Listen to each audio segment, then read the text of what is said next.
Hey crew, it's been a while since we've read together. I've been kind of taking a break from it, I guess.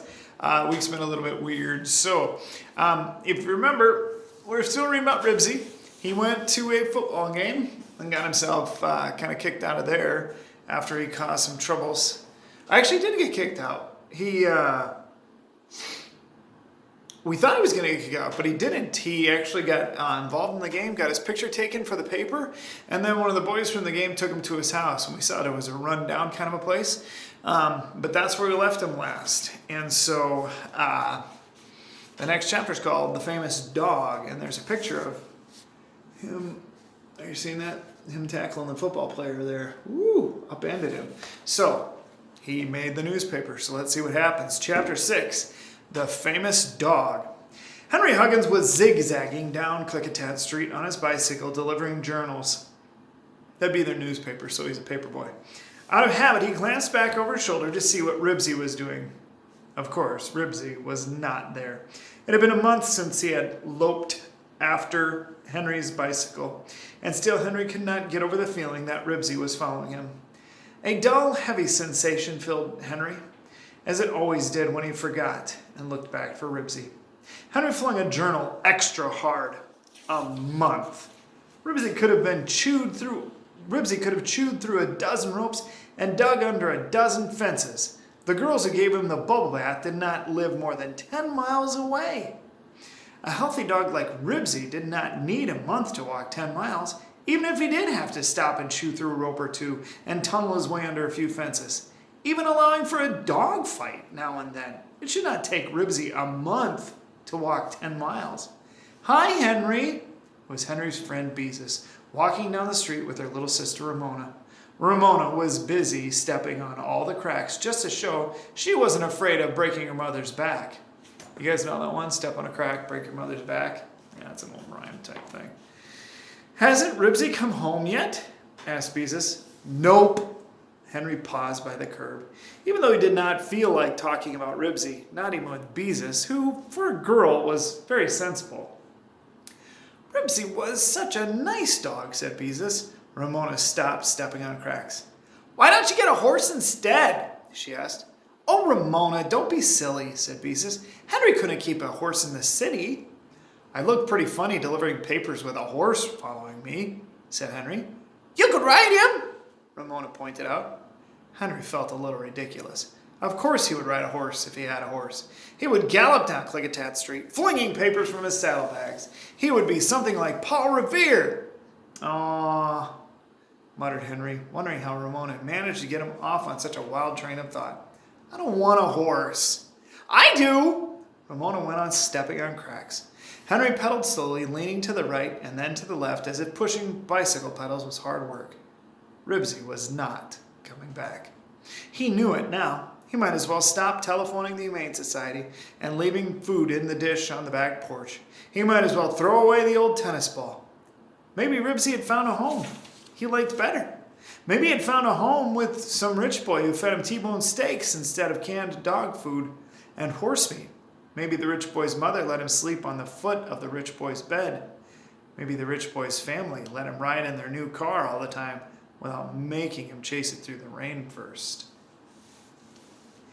While the piano in the sailor's living room went plink, plunk, plunk, Ribsy sat down in front of the refrigerator in the sailor's kitchen. Joe, who was turning out to be the kind of boy Ribsy expected him to be, obligingly opened the refrigerator door and, after looking around, helped himself to a handful of raw hamburger, which he held out to Ribsy. Mrs. Sailor's voice came from the living room. Is that you, Junior? Yeah, answered Joe above the plink, plunk, plunk of the piano. Only then did he remember to slam the refrigerator door. What are you doing in the refrigerator? Asked his mother as the piano stopped plinking and plunking. I'm not in the refrigerator, I'm in the kitchen. Joe laughed at his own joke and did not bother to mention that he was feeding a stray dog who was gobbling the raw meat out of his hand. None of your back talk. Where have you been all this time? Go on, darling, go on with your practicing. I was worried sick about you, said Mrs. Sailor. Oh, I went to the high school football game like I told you, answered Joe, as Ribsy finished the last of the hamburger and licked his hand to make sure he hadn't missed any. I asked if I could go, and all you said was we didn't have any money for football games. I didn't need any money, so I went. "How did you get in?" asked Mrs. Sailor. "Go on, Darlene." "Same way I always do," answered Joe, wiping his hand on the seat of his pants and going into the living room. Ribsy stayed behind to lick his chops. "I hung around until one of the gatekeepers let me go in. Nobody cared. The stadium is never full for high school games." "Joe Sailor, Jr.!" exclaimed his mother. "Just look at you. Now tie your shoe and tuck in your shirt tail and go wash your face. And Darlene, go on with the Pussycat Waltz. I am not paying out perfectly good money for your piano lessons and then not have you practice." Mrs. Sailor was inclined to be snappish when she was trying to get Darlene to practice. Ribsy was curious about these people in the living room, so he followed Joe to investigate. A girl a couple of years younger than Joe was sitting on a round piano stool. She was a thin, wiry girl who appeared to be all knees, elbows, and ponytail. Her hair was full of plastic, a plastic bandeau, plastic barrettes, and a plastic clip around her ponytails. Mrs. Sailor was standing beside her, pointing to the music on the piano and saying, "Here I scrimp and pinch to give you piano lessons." Then she saw Ribsy. "Joe Sailor, Jr.! What is this dog doing in my house?" she demanded. Ribsy knew from the way she pointed at him that she was talking about him. He distrusted the tone of her voice, and his tail drooped. "I don't know." Joe shrugged his shoulders. "He just followed me." He was watching his sister twirl around on the piano stool with her ponytail flying. If she twirled in the same direction long enough, the top of the stool would come unscrewed and she would fall over. Darlene, however, had it nicely timed. Just as the stool was about to topple, she began to twirl in the opposite direction.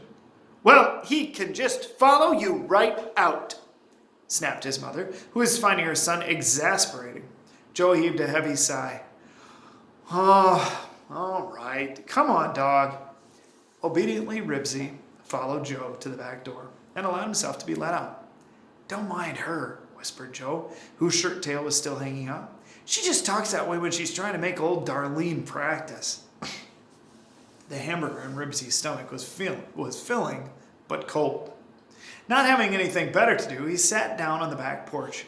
He liked Joe, and he liked hamburger, so he decided he might as well stay for another meal. If he sat by the door long enough, the boy was sure to come out again. Plink, plunk, plunk, went the piano once more. As a chill left the hamburger in his stomach, Ribsy curled up beside the washing machine and dozed off until the woman's angry voice inside the kitchen woke him. "Joe Sailor, Jr., she was saying, "do you mean to say you fed perfectly good hamburger to a dog? Why, that was our supper. Now what are we going to have?" The piano playing stopped. "Mama, can we have pizza pie?" Darlene asked eagerly. "I'll go to the store." "It's after dark, and besides, I don't have any money for pizza pie," answered her mother crossly. "Just wait till your father hears about this." Ribsy did not care for the sound of an angry voice, so he got up, shook himself, and took a stroll around the neighborhood. He barked at a smug-looking cat sitting on a porch. When it did not budge, he went on his way. It was no fun to try to chase a cat that would not run. He exchanged sniffs and tail wags with a couple of dogs who did not seem to mind his being there. And after he had satisfied himself that the neighborhood was reasonably friendly, he trotted back to the sailor's house and curled up by the washing machine again. The smell of macaroni and cheese that came from the kitchen did not tempt him because his stomach was full of hamburger. So he went to sleep. In the morning, when he heard people stirring in the kitchen and smelled coffee, Ribsy sat hopefully by the back door waiting for someone to open it. He even whimpered a few times, but there was so much noise inside with people arguing, the radio playing, and Darlene dawdling over the practicing she had not finished the day before, and no one heard him. Mrs. Sailor had not forgotten about the hamburger. "And he fed perfectly good hamburger to a stray dog." She could not get over it. "Sometimes I wonder what goes on in that boy's head." "Kids like dogs," said a man's voice. "Maybe we should get him one." Plink, plunk, plunk. Plink, plunk, plunk. "Now, if that isn't just like a man," said Mrs. Sailor. "I have enough trouble buying groceries for 4 people and paying for Darlene's piano lessons and making payments on the TV without taking on a dog." "It is now 34 minutes past 7, said the radio. "Look," said the man, "I've got trouble of my own. One of my best customers brings a dress in to be cleaned, and now I can't find the belt. If I don't find that belt by the time she comes in to get her dress this afternoon, I'm going to lose her business, and we can't afford that. The dog is gone, and we didn't starve, so forget it."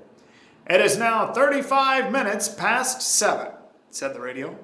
But the dog was not gone, as Joe discovered when, sometime later, he barged out the back door with his lunch bag in hand. He was going so fast he fell over Ribsy and dropped his lunch, which Ribsy began to sniff. His nose detected the fragrance of bologna. Joe picked himself up and rescued his lunch. "You still hanging around?" he asked as he started off to school. Ribsy followed close to Joe with his nose against the lunch bag. Joe understood. He opened the bag and took out half a bologna sandwich, which he handed to Ribsy, who wolfed it down before he caught up with Joe. He enjoyed following a boy to school and pranced along with his ears and tail erect. When they reached the school, Joe pointed to a sign on the metal fence around the schoolyard. "See? It says no dogs allowed." He stooped to pet Ribsy before he went through the gate. Ribsy sat down for an enjoyable 20 minutes of watching what went on inside. Girls jumped rope or played kickball. Boys tossed a ball back and forth or chased one another. Girls squealed, boys yelled, Ribsy barked. It was a very pleasant interval until the buzzing of a bell put an end to it all, and the boys and girls disappeared into the building. Ribsy then explored the neighborhood by daylight, took a nap by the schoolyard fence, and spent recess and lunch period watching the boys and girls. Several times Joe spoke to him through the fence.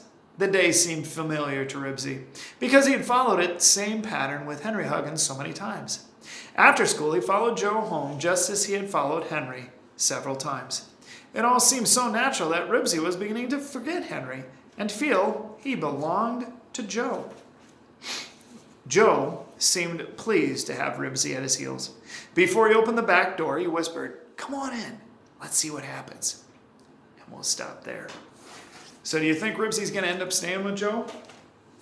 Joe's dad doesn't seem to mind too much having a dog, but it sounds like his mom is a little more concerned with it, because as we are seeing, they don't have much money. And his mom said it's tough enough for them to get food on the table for 4 without having a dog. Dogs are expensive pets. Any pet is expensive. You have to buy them food as well as taking care of them and stuff like that. So we'll see as he goes back home. It's looking a lot like living with Henry Huggins, but we'll have to see. And what about that picture in the paper? If Henry delivers the newspaper, is it possible Henry might see that picture in the paper and discover where Ribsy is? I don't know. We'll see. So we'll finish up this chapter tomorrow, and we should be able to finish this book early next week. There's only one more chapter after this one. And then we'll find out if Ribsy makes it home or not. Woo! All right? Okay, keep working hard. We'll catch you later, guys.